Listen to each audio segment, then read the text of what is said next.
함께 공부하는 시간을 갖도록 하겠습니다. 라합의 이야기가 등장하는 것은 여호수아서 2장입니다. 한번 펴보시겠어요? 여호수아서 2장.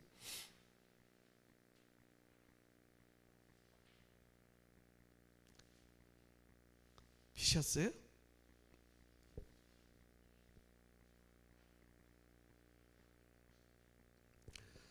자, 여호수아서 1장에는 모세의 죽음과 여호수아의 그 계승, 그게 나와요. 그죠? 하나님께서 여호수아에게 두려워하지 말라고, 내가 너와 함께 하겠다고 약속해 주고, 또 이스라엘 백성들도 여호수아에게 우리가 당신의 말을, 모세의 말을 순종한 것처럼 당신의 말을 순종하겠습니다. 그러면서 자, 마지막 1장 18절 읽어봐요. 시작. 누구든지 당신의 명령을 거역하며 당신의 말씀을 순종하지 아니하는 자는 오직 강하고 담대하소서. 자, 이 이야기 다음에 어떻게 읽냐면 2장을 빼버리는 거예요. 그래서 3장을 읽어봐요. 3장 1절 시작.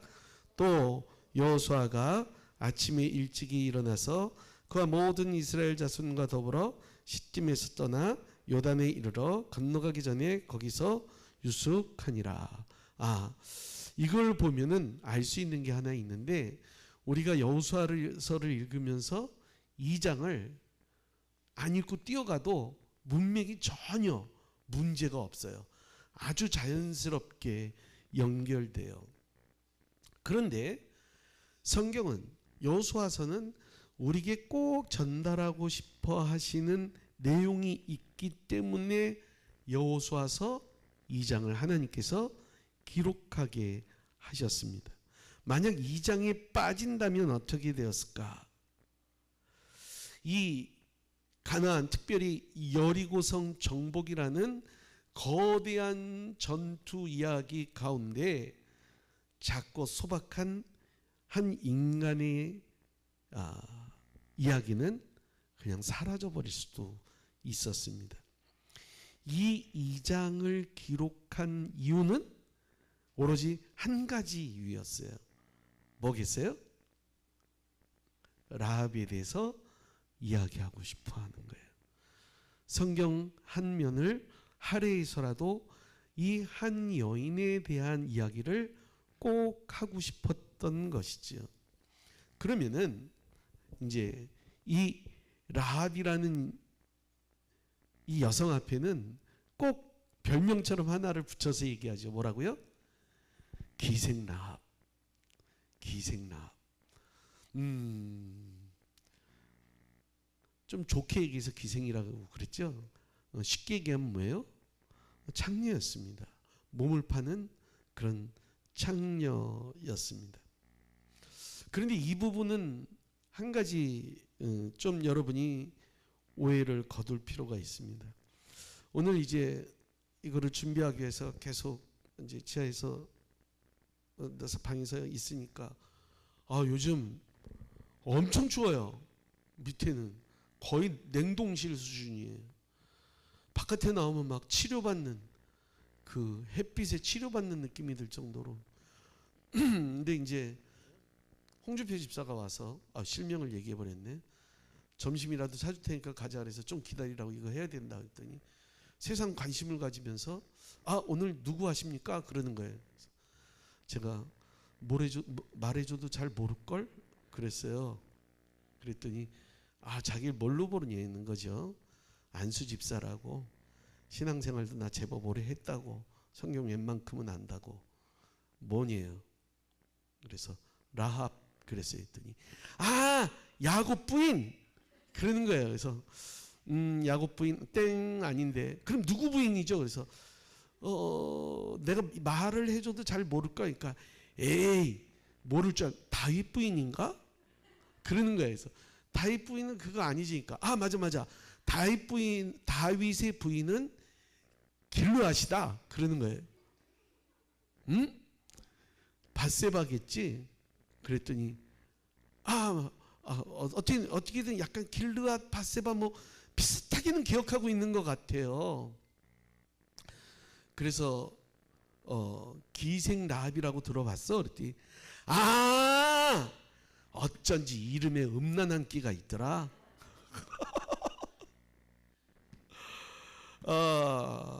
그래서 그 이야기를 들으면서 약간 이 부분은 오해를 풀어주고 갈 필요가 있겠다 싶어서 하나만 말씀을 드릴게요. 당시 여자들은 거의 동등한 인간으로 취급을 받지 못할 때였어요.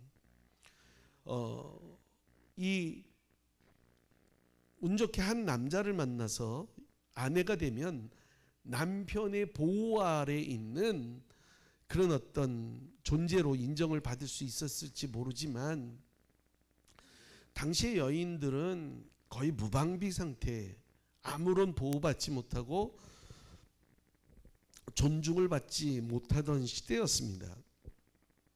더군다나 집이 가난한 경우에는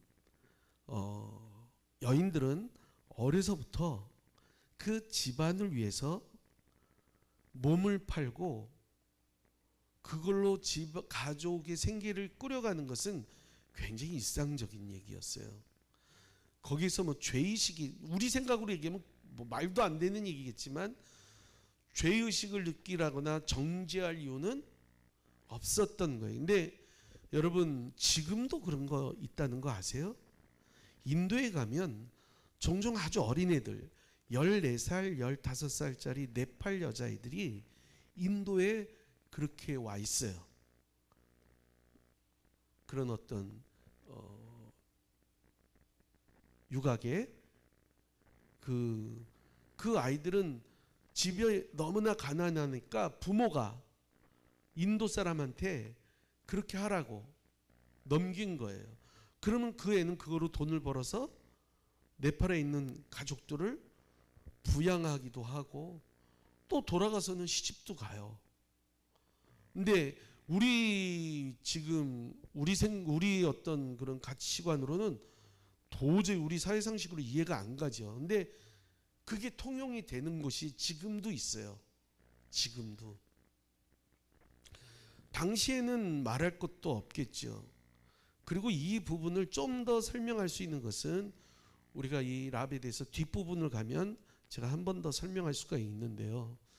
어쨌든 이 여인에 대해서 도덕적으로 우리가 지금의 잣대를 가지고 판단할 선입관을 갖고 판단할 이유는 없다라는 것을 먼저 보고, 이 라합을 이해하기 위해서는 먼저 두 사람을 이해할 필요가 있어요. 먼저 여호수아죠. 여호수아를 먼저 볼까요? 넘겨주시겠어요? 이 여호수아가 이 여호수아서 2장에 들어서면서 1절 말씀이에요. 읽어봅시다. 시작. 눈의 아들 여호수아가 시딤에서 두 사람을 정탐꾼으로 보내며 이르되 가서 그 땅과 여리고를 엿보라 하며 그들이 가서 라합이라 하는 기생의 집에 들어가 거기서 유숙하니라 라고 되어 있습니다. 여기 어디에서 정탐꾼을 보내요? 시딤이라는 곳에 가서 뭐라 그러냐면 가서 그 땅과 여리고를 엿봐라 라고 표현하고 있습니다. 넘겨주시겠어요? 이게 이제 여러분이 보시는 바와 같이 지도인데 이 지도는 이스라엘 백성들의 출애굽 여정을 담고 있는 지도입니다. 오늘 제가 여러분에게 이 파워포인트를 다 인쇄해서 나눠드린 거는 이 부분이 잘 안 보일 것 같아서 잘 안 보이실 것 같아서 일부러 출력을 해서 드렸습니다. 보시면은 이제 라함셋이라고 하는 곳에서 출발한 이스라엘 백성들은 약 2달에 걸쳐서 꼭지의 맨 아래쪽, 지도의 맨 아래쪽에 보면 뭐가 있죠? 시내산이라고 있어요. 그죠? 그 시내산에 이르게 됩니다. 시내산에. 그리고 시내산에 도달한 이스라엘 백성들은 거기서 약 1년 정도 머물면서 성막과 율법을 받게 돼요. 우리가 잘 알다시피 그 이스라엘 백성들이 이쪽 믹돌이라는 곳 있죠? 믹돌? 마우스로 보여주네요. 마우스로 보여줘도 안 나와 여기는. 나오는구나. 이 믹돌이라는 곳에서 이쪽 가나안을 가면 굉장히 빠르죠. 근데 하나님께서 이쪽으로 우회시켜요. 왜냐하면 당시에 여기에는 막 그때 당시에 이 지중해에서 이 가나안 땅에 상륙한 신흥 세력 블레셋이 막 자리를 잡기 시작할 때예요. 그렇기 때문에 이스라엘 백성들이 저쪽으로 가다가 그 강대한 블레셋 민족과 충돌하게 되면 그들이 이제 애굽에서 나온 거를 후회할까봐 하나님이 일부러 우회를 시키십니다. 우회를 시키시고 또 그 우회하는 과정 가운데서 시내산에서 하나님은 특별한 계획이 있었던 거죠. 애굽에서 나오긴 나왔지만 그들에게는 어떤 아무런 것도 정비되어 있지 않았어요. 훈련되어 있지 않았어요. 그래서 저 시내산에서 1년 동안 합숙하면서 부흥회도 하고 사경회도 하고 하나님 말씀을 가르침 받고 십계명도 받고 그 다음에 제사법도 배우고 다 저기서 배워요. 그래서 그렇게 시간이 지난 다음에 시내산에서 다시 출발을 하는데 그래갖고 어디까지 이르냐 하면 저기 노란 화살표 끝에 뭐라고 돼 있어요? 가데스 바네아. 이 얘기는요. 그 다음 저기 민수기 33장 한번 보여주실래요? 민수기 33장. 이건 제가 민수기 33장을 카피한 건데 이 민수기 33장을 보면 그 별표가 있을 거예요. 그죠? 별표를 읽어봐요. 시작. 노정은 이란 말은 이스라엘 백성들의 그 뭐예요? 여행길, 그 경로를 설명하는 거예요. 자, 두 번째 뭐 어디서 떠났다 그래요? 람셋에서 이제 떠난 거예요. 6월절 다음 날, 6월절이 끝나자마자 람셋을 출발해서 그 다음에 어디에 나와요? 숫꽃, 그 다음에 에담, 그 다음에 믹돌, 그 다음 마라는 우리가 아는 얘기 있죠? 뭐예요? 쓴물. 3일 만에 저기 마라에 온 거예요. 마라, 쓴물. 그 다음에 엘림도 알죠? 창세기 15장, 출애굽기 15장에서 종려나무 있는데, 엘림. 그 다음에 어디예요? 돕가. 그 다음에 루스, 르비딤. 그 다음에 기롯 신의 광야. 그 다음에 기브롯 핫다와. 그 다음에 가세롯, 림마, 림몬베레스, 림나, 리사, 그엘라, 세벨산, 하라다, 헬롯, 다핫, 데라, 미카. 이거 다 모르는 말이에요. 하스모, 모세솥, 그 다음 모세롯, 브네야, 호라기갓, 욥바다, 그 다음에 아브로나, 그 다음에 에시온, 그 다음에 어디로 왔어요? 가데스바네아. 이 여정을 갖다가 아까 다시 지도로 돌아가세요. 이 모든 여정을 거쳐서 가데스 바네아에 도착해요. 아시죠? 이 가데스 바네아에 도착해서 모세가 어떻게 하죠? 12명을 어디 쪽으로? 가나안으로 정탐을 보내는 거죠. 그래서 정탐꾼이 갔다 오고 그 다음에 거기서 부정한 보고로 인해서 이스라엘 백성들은 가나안 땅에 들어가지 못하고 약 38년 동안 광야를 배회하는데 그 다음 여정이 이제 밑으로 내려와서 신광야, 바람광야를 지나서 신광야를 지나요. 그리고 지금의 요르단 지방인데 저쪽을 거쳐서 마침내 어디에 이르러요? 시딤의 파란 화살표 어디에 이르는 거예요? 시딤에 도착한 거예요. 자, 이 부분 한번 시딤을 봅시다. 먼저 가데스바네아에서 모세가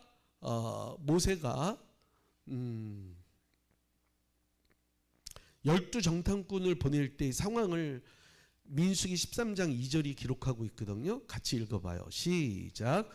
사람을 보내어 내가 이스라엘 자손에게 주는 가나안 땅을 정탐하게 하되 그들의 조상의 가문 각 지파 중에서 12명을 뽑았는데 어떻게 뽑은 거예요? 지파의 지휘관들 중 한 명씩 뽑은 거예요. 아시겠죠? 그러니까 이것은 공개적으로 발론티어를 정한 거예요. 지원자들을. 그래서 지휘관들이 나름의 똑똑한 놈들 12를 뽑은 거예요. 근데 시딤이 와서 여호수아가 다시 몇 명을 보내요? 2명을 보내요. 2명을 보내는데 읽어봅시다. 시작. 눈의 아들 여호수아가 시딤에서 가서 그 땅과 여리고를 엿보라 하며 그들이 가서 라합이라 하는 기생의 집에 들어가 거기서 아까 그 1절 말씀인데 여기서 중요한 것이 단어가 하나 있는데 조수아 son of Nun secretary sent two spies from 시딤이라는 표현이 있어요. 거기 파란 글씨로 그 secretary라는 표현을 썼어요. 뭐냐면 비밀스럽게. 자, 가데스 바네아와 시딤의 차이가 있죠. 가데스 바네아에서는 공개적으로 지휘관 12명을 보낸 거고 시딤에서는 어떻게 해요? 그러니까 아무도 모르게 두 사람을 뽑아요. 6장 말씀가 보면 두 소년이라고 표현되니까 어린 사람이었던 것 같아. 그러니까는 이 두 사람의 나이를 추정을 할 때 최소 몇 살 이하일까?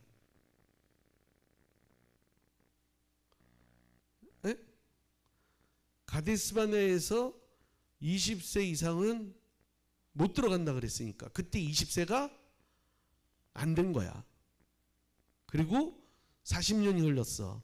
그러니까 40에서 마이너스 2 정도 하면 뭐 하여간 한 40세 이상 그 정도 언저리 뽑으면 되는 거죠. 근데 이 사람은 아마도 이 여호수아의 신복, 말 잘 듣는, 자기가 믿고 쓸 수 있는 그런 사람 둘을 이곳에서 보내는 것을 볼 수가 있습니다. 왜 그랬을까요? 왜 이런 차이가 있을까요? 이스라엘 백성들이 한 번 그렇게 한 것으로 인해서 거기서 못 가겠다고 돌아섰잖아요. 지금은 요단강을 건너자마자 뭐가 있냐면 여리고성이 있어요. 그걸 보면은 혹시나 그 백성들이 또 겁을 먹고 못 들어간다고 땡깡을 필까봐 여호수아가 몰래 보냈는데 또 몰래 보낸 이유가 뒤에 나옵니다. 여호수아가 이스라엘 백성들을 몰래 보낸 이유가 한 가지가 있어요. 이 정탐꾼을. 그건 뭐냐면 여호수아도 그 가나안 땅을 들어가면서 2장 24절 말씀 같이 읽어봐요. 시작.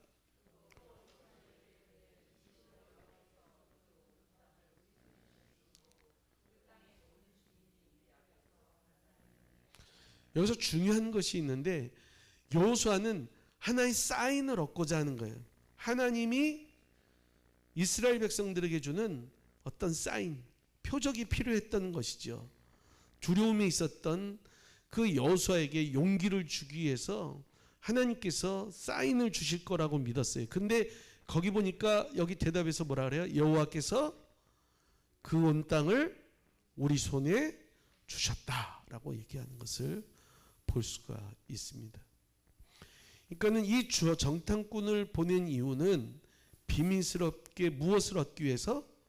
하나님께서 주시는 사인을 얻기 위해서였습니다. 그래서 이제 두 사람이 뽑히게 되었는데 이제 이 두 정탐꾼에 대해서 한번 같이 보겠습니다. 2절 말씀을 같이 읽어봐요. 시작.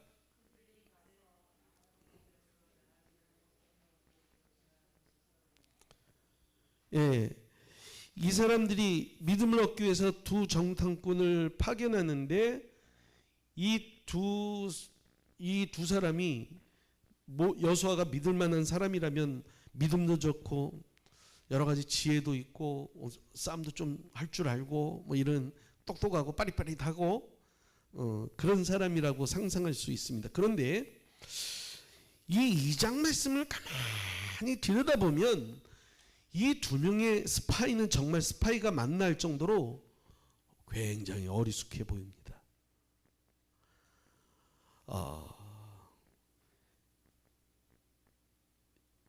이 두 스파이가 첩보 임무를 수행하는데 정말 엉터리 같이 합니다. 어떻게 됐는가? 보게 되니까 2절 말씀 같이 읽어봐요. 2장 2절. 저 1절인데 2절로 되어 있구나. 2장 2절 시작. 어떤 사람이 여리고 왕에게 말하여 이르되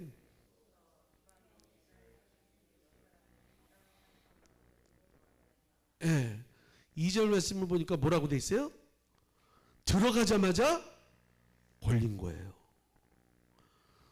그들이 들어가자마자 아마 저 사람은 어떤 사람이라고 표현되어 있지만 성문을 지키는 사람이라거나 혹은 지나가는 사람일 수 있는데 딱 봐도 뭐예요? 수상한 사람이야. 이스라엘 백성들이 저기 요단강 건너편에 지금 와 있다 그러는데 그들이 보낸 아마 스파이 같다. 들어가자마자 걸려요. 조금 진짜 스파이 노릇 잘하려면 어떻게 해야 되죠? 그 동네 사람처럼 변장도 하고 그럴듯하게 꾸미고 말도 하지 말고 말할 줄 모르면 그리고 들어갔어야 되는데 보게 되면 들어가자마자 잡히는 것을 발칵되는 것을 보고 왕에까지 보고가 됩니다. 얼마나 티가 나는지 금세 알 수 있습니다. 그리고 이후에 3절 이후의 내용에 보게 되면 이 두 스파이는 스파이로서의 어떤 그런 007 영화나 우리가 알고 있는 그런 어떤 스파이물에 나오는 스파이들이 아닌 거의 라합이 주인공이 되는 것을 볼 수가 있습니다. 모든 일을 라합이 시키는 대로 그저 다 합니다. 지붕 위에 벌려놓는 그 3대 밑으로 숨으라 그러니까 거기 그냥 시키는 대로 들어가서 숨어 있습니다. 그리고 14절하고 20절에 번복이 나오는데 매번 라합에게 뭐라 그러냐면 너 절대로 누설하면 안 된다. 누설하면 안 된다. 자기들이 여기 있었다는 거 말하면 안 된다. 뭐 그렇게 라합에게 다짐받는 것을 보게 돼요. 라합이 하라는 대로 결국 다 하고 라합 가족을 살려주기까지 약속을 합니다. 15절을 한번 같이 읽어봐요. 이거는 제가 여기 안 해놨는데 15절 시작. 라합이 그들을 창문 위에 줄로 달아내리니 그의 집이 성벽 위에 있으므로 그가 성벽 위에 거주하였습니다. 이 두 정탐꾼을 무사히 탈출시키는 그 탈출로를 만드는 것도 누구였어요? 라합이었던 것을 볼 수가 있습니다. 뿐만 아니라 16절을 읽어봐요. 시작. 라합이 그들에게 이르되 두렵건대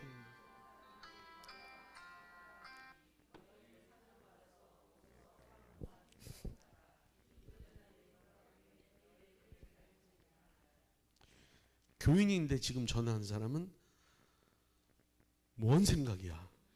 누구라고 말 안 하겠어.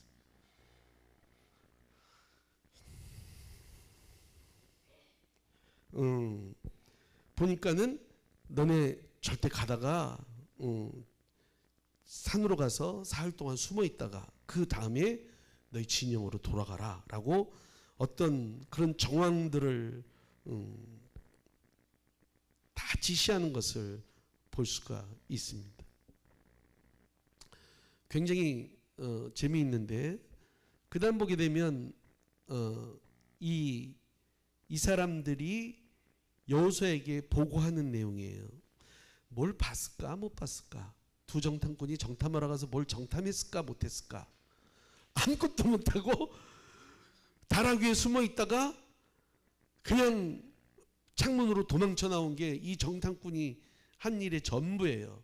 근데 여기 2장 24절 말씀을 같이 먼저 봐요. 시작.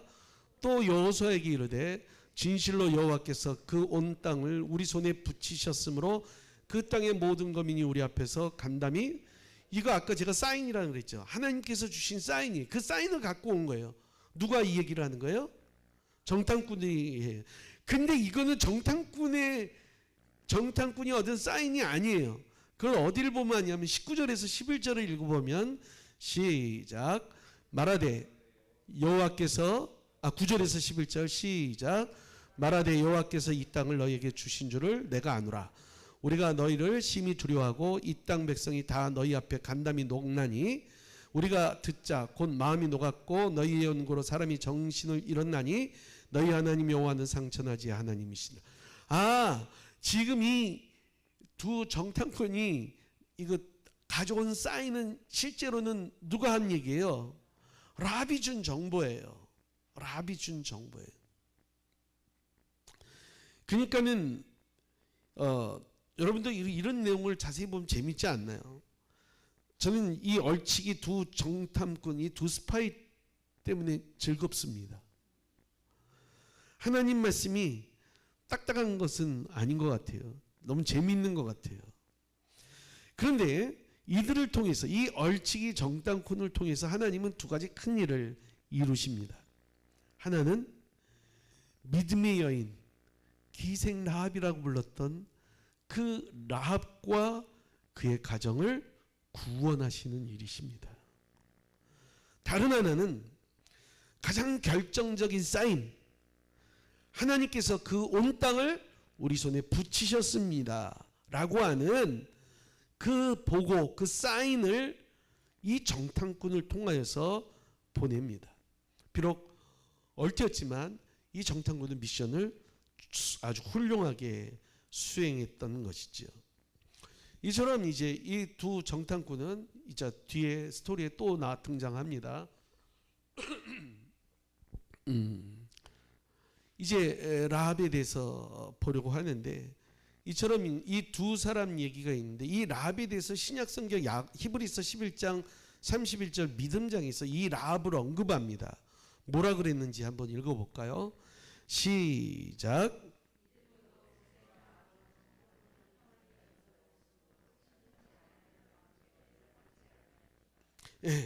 여기서 라합의 믿음을 평가하기를 순종치 아니한 자와 함께 멸망치 아니하였다라고 말하면서 어떤 그의 결단에 대해서 다시 한번 칭찬하는 것을 볼 수가 있어요. 당시 어떤 앞을 보지 못하는 여인이었다면, 믿음이 없는 여인이었다면 그 두 사람을 밀고 해서 충분히 포상도 받을 수 있고 어떤 자신의 어떤 잠깐의 영웅이 될 수 있었을 것입니다.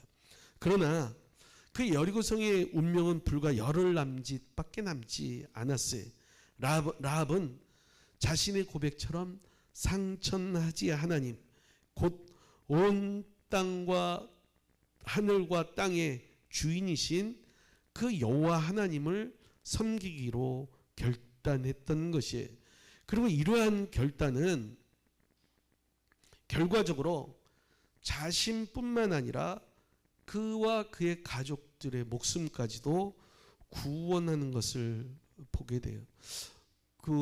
이 부분을 보면서 사도행전 16장에 보면 빌립보에 있던 간수가 그 사도 바울 앞에서 무릎을 꿇고 자기가 회심하게 될 때 사도 바울이 멋진 말씀을 해주시죠.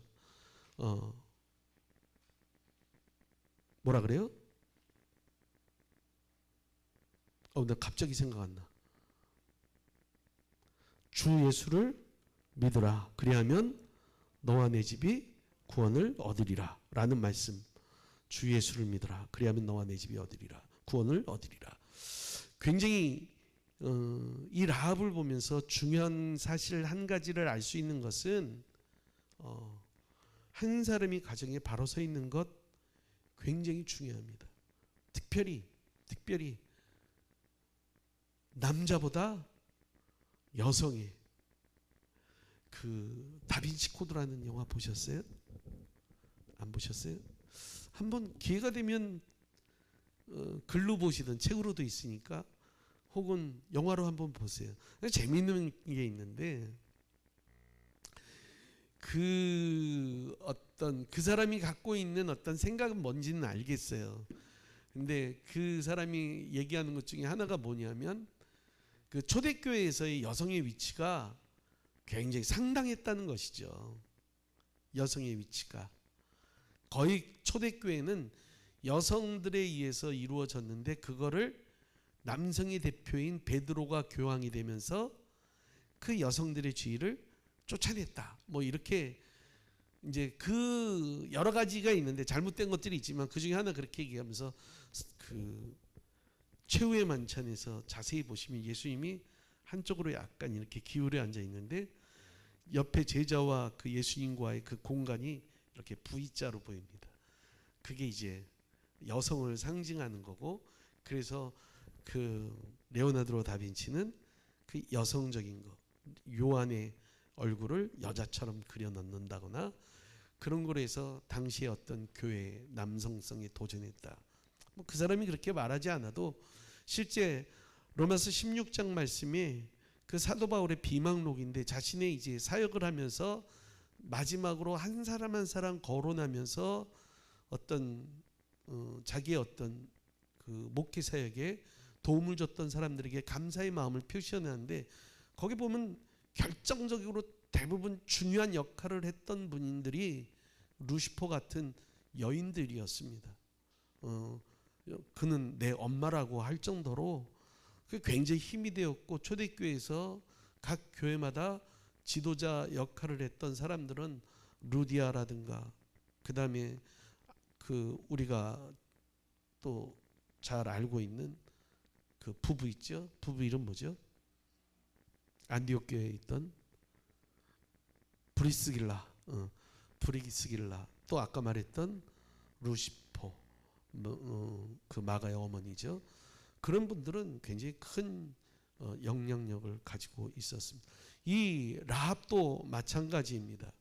이 라합은 특별히 굉장히 이 아까 처음에 말씀드렸다시피 여호수아서는 1장에서 3장으로 건너뛰어도 되는데 2장이라는 굉장히 긴 한 장의 긴 이야기를 통해서 여호수아도 아니고 이 두 스파이도 아니고 한 여인 라합의 신앙을 돋보이게 하는데 그런 이유가 있습니다. 후에 이 라합은 시집을 가요. 제가 말씀드렸죠. 지금이라면 시집 갈 수 있을까? 아무리 그런 일이 있다 그래도 선뜻 누가 시집 장가 안 갈라 그러겠죠. 근데 마태복음 1장 5절 6절 읽어봐요. 시작. 살몬은 라합에게서 왔다. 그러면은 뭐야? 어떻게 되는 거야? 라합은 누구의 엄마야? 우리가 알고 있는 룻기에 나오는 그 보아스의 어머니야. 우와, 소름 안 끼쳐요? 아무렇지도 않으세요? 뭐 그럴 수도 있지 이래요? 나는 옛날에 이거 알고 나서 소름 끼쳤는데 우와 그랬는데 우와.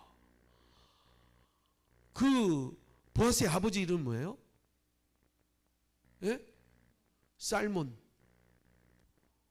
이 살몬이 누굴까? 당시 이 여호수아가 애지중지에서 뽑아서 보냈던 유다 지파의 어느 한 사람, 한 청년. 누구예요? 그 둘 중에 하나가 누구였어요? 살몬이었어요. 결국 그것이 인연이 되어서 보아스는 이 라합은 그 스파이 중 하나인 살몬과 결혼을 해요. 그런데 우리가 룻기서를 읽다 보면 보아스는 어떤 사람이에요? 베들레헴의 유력자였어요. 유지. 그냥 시시한 정도가 아니고 이 살몬의 가정은 유다 지파 중에서도 나름 명성이 있는 가문이었어요. 이 라합이 이 살몬에게 시집가는 이 과정을 보게 되면 글쎄요, 그런 어떤 단순한 인연 때문만은 아니었던 것 같아요. 왜 그러냐면 결혼이라는 것이 당사자만 인정해서 되는 것은 아니잖아요. 우리가 이 붉은 줄이라고 표현하는 라합하고 꼭 연관되는 이 붉은 줄이라는 것은 일종의 구원의 상징, 예수 그리스도의 보혈을 상징하는 구원의 상징이거든요. 구약의 그림자이거든요. 그 붉은 줄이 구원을 얻게 되는 굉장히 중요한 요소예요.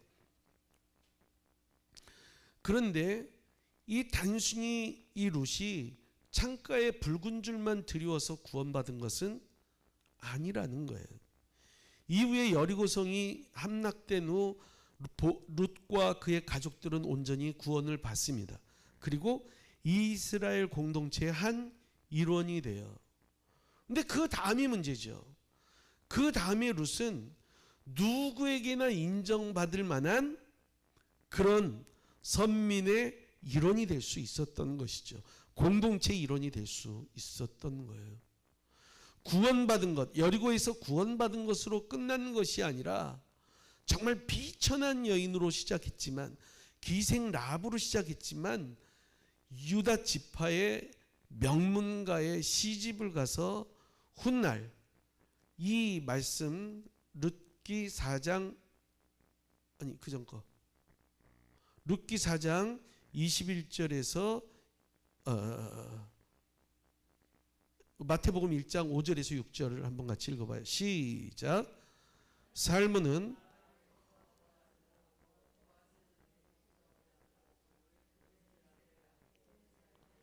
결국은 뭐가 되는 거죠? 다윗 왕의 고조모? 세보세요. 다윗의 엄마가 이세, 아버지가 이세,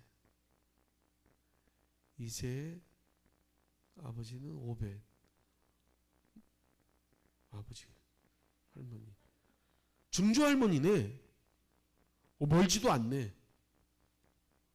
맞죠? 족보 계산 맞겠죠?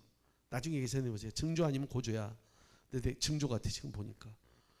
굉장히 이 다윗 왕가 메시아 혈통의 일원이 될 정도로 그의 어떤 것들이 바뀌는 것을 볼 수가 있습니다. 놀라운 일이죠. 살몬은 보아스, 보아스는 오벳, 오벳은 이세, 이세는 다윗, 다윗, 이세, 오벳, 보아스.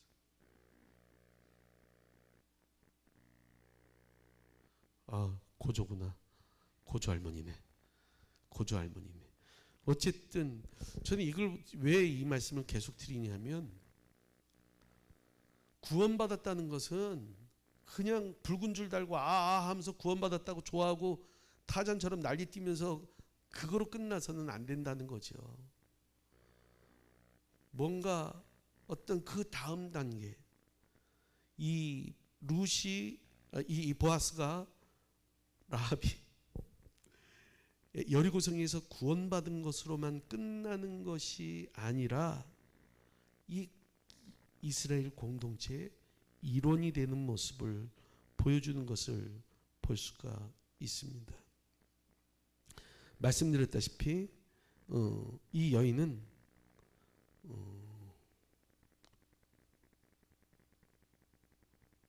자신뿐만 아니라 그의 가족도 구하였고, 야고보서 다음 볼까요? 6장 12절 말씀 시작. 그러므로 청하노니 내가 너희를 선대하였은즉 너희도 내 아버지 집을 선대하여 나의 부모와 남녀 형제와 무릇 그들에게 있는 모든 자들을 살려주어 우리 생명을 죽는 데서 건져내기로 이제 여호와께. 그러니까는 이 여인은 자신의 구원뿐만 아니라 가족의 구원을 위해서도 굉장히 헌신하는 것을 볼 수가 있고, 또 볼까요? 야고보서 2장 25절에서 이렇게 야곱의 라합의 신앙에 대해서 평가하여 같이 시작. 이와 같이 기생 라합이 사자를 접대하여 다른 길로 나가게 할 때 행함으로 의롭다 하심을 받은 것이 아니냐. 여기서 보니까 우리가 잘 알다시피 21절에 붉은 줄을 창문에 매달아 놓습니다. 주저함이 없습니다. 이것은 이스라엘 백성들이 공격할 때 매놓으면 그 전까지 여리고 사람들의 의심을 살 수 있는 그런 것일 수도 있거든요. 그런데 이 여인은 단호하게 자신의 삶을 하나님 손에 맡기고 하나님의 구원의 손길에 자신과 자신의 가정을 맡기고 또한 그 믿음으로 그것을 믿는 그런 것들을 볼 수가 있습니다. 말씀을 맺겠습니다. 성도 여러분, 우리들의 붉은 줄은 어디에 있습니까? 여러분, 세상에 나가서도 여러분이 예수 믿는 사람임을 증거하고 있습니까? 그리스도인은 어떤 모습으로든 드러날 수밖에 없습니다. 여러분, 라합의 단호한 신앙, 여기서 야고보서에서 말한 것처럼 행함으로 의롭다 하심을 받은 것이 아니냐라는 이 말씀처럼 이 라합의 신앙의 단호함과 그리고 한 번으로 끝나는 것이 아니라 그 자신의 신앙이 그 공동체 속에서 더 익어가고 성숙해가고 그리고 결국 메시아의 족보에 들어간 하나님께서 인정하시는 그런 신앙으로 자라갔음을 발견할 수가 있습니다. 그래서 이 라합과 아주 대비되는 사람이 하나 있죠. 그 여인, 이제 그 사람은 라합이에요. 아간이에요. 아간. 요 뒤에 불과 몇 장 넘어가면 그 여호수아서 6장에서 아간 얘기가 나오는데 그는 명문가 집안에 태어나서 인생이 돌무더기로 끝나는 것을 볼 수가 있습니다. 정말 돌무더기 같은 인생으로 시작했지만 하나님께서 이 라합의 삶을 인생을 꽃피워 주시고 그 메시아의 족보의 반열에 올려두시는 축복을 볼 수가 있습니다. 여러분의 신앙도 우리 하나님 나라에서 이처럼 해같이 빛나기를 주의 이름으로 축원합니다. 네, 새벽